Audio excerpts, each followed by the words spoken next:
இன்னும் பசங்க எகிரி வச்சானுங்க சார். உட்கார வச்சு அடிக்கிறானுங்க. ஒரு சின்ன பையன் சொல்றான், மச்சான் மூஞ்ச தூக்கு மச்சான். Help me! Help me!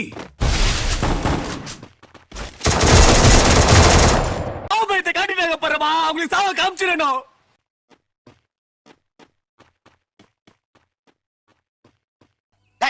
ஆளுக்கு ஒரு கட்டை கையில் எடுத்துட்டு என் கூட வாங்க.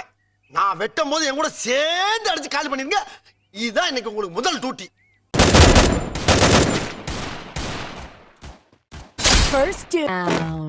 மறைந்திருந்தும் தாக்கம் காதலியே. யாருமே நம்பாதீங்க பிரான்.